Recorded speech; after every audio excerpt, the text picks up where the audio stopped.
First of all, I would like to say thank you very much for your presentations. Very comprehensive. The verse of the Holy Quran also very long. This is Surah Al-Ma'idah, verse number 3. And since the verse also long, so therefore it is Madaniyah. Automatically, we judge the verse as Madaniyah. Or if we look to the contents of the discussions, also related to dietary law. So not al-aqidah, not the doctrines, not the faith, rather than the law, and particularly about food law or dietary law.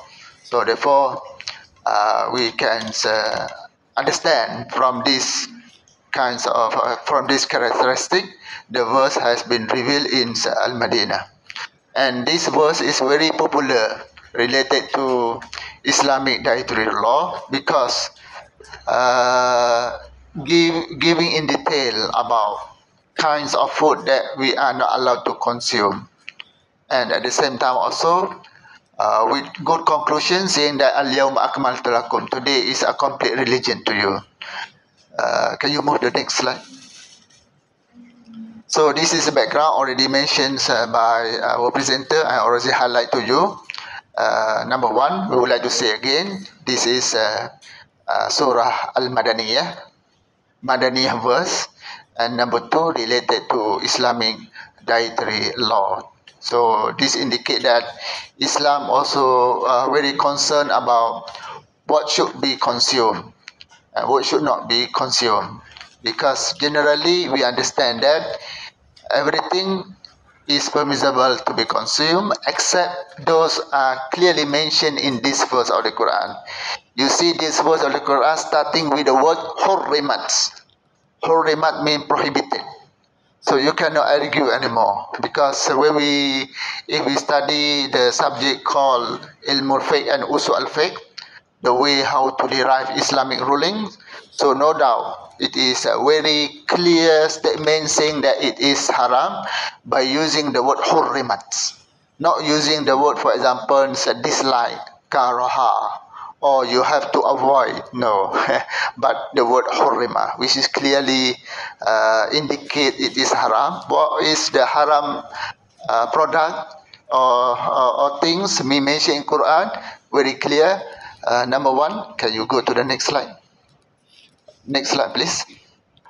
Okay, next slide. Okay, this is hurrima alaikumul maitah. Al-maitah, number one, the carrion, and then the blood is number two. The third is lahmu al-khinzir. Sometimes we translate lahmu al-khinzir as a pork, but many translators translate lahmu al-khinzir as the flesh of swine. So the flesh of swine. And the fourth one, wa ma uhilla li ghairillahi bi, what has been slaughtered, not mention the name of Allah subhanahu wa ta'ala. So this is 4 items. But in detail about that, Al-Quran also mentions the way how, for example, the animal die by the way of munkhaniqah, by the way of al-mawquzah, by the way of al-mutaraddiyah, wan-natihah. So all this maybe a little bit explain about kinds of al-maitah, or the way the animal die. So we understand that the word al-munkhaniqah being translated into English as struggle, and then wal mawquza as beaten, wal mutaraddiyah as gore, and the an-natiyah mean killed by a fall from the height to the surface of the earth. So, and finally the animal die.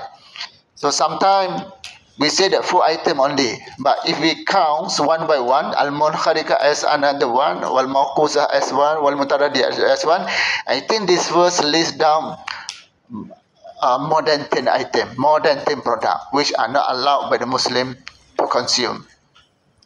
So this is maybe the basic what we call concept of Islamic dietary law.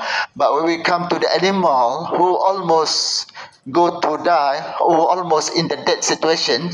So therefore we have two school of thought according to what has been presented. So Shafi'i say that as far as it is still alive, you can consume, you can slaughter and they consume that. But another what we call scholar who is very strict, because even though they do not yet what we call die, but maybe clinically dead, something like that, unconscious. So for these reasons, many scholars say that not in favor to consume that kind of animal, afraid that associate with the carrion. So however, this school of thought, but still the opinion say that since not yet be considered as the carrions or as al-maitah, so the animal stay alive, so we can slaughter the animal and then what we call consume that.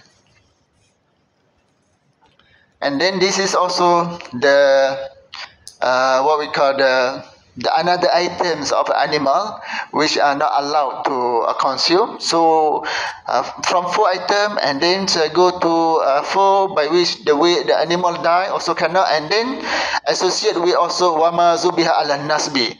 So sometimes you got the animal because of gambling, right? Gambling, maybe in the past they use the arrow and then maybe for luck, right? And then they shoot the animal and then the animal maybe fall down because of the arrow, and then they with the intention as gambling, so that kind of animal also cannot be consumed. So maybe in our contemporary life today, the gambling that related to animal also variety. Maybe sometime you challenge someone, right? If you win, you will get the animal. So this is happened today. Maybe after you animal fight one to another, the ones who been beaten by the animal have to be slaughtered. Right? So in this case, associate with wama zubiha ala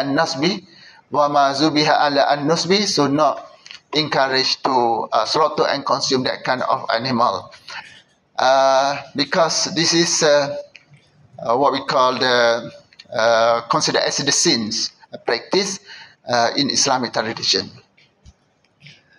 And then no doubt this is Allah SWT guide us to say that many non-Muslims sometimes they are not happy with the Islamic dietary law, but don't care about them.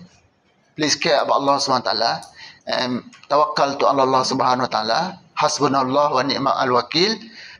Don't rely much to the non-Muslims argument or idea with this reason or that reason. The most important one, what we call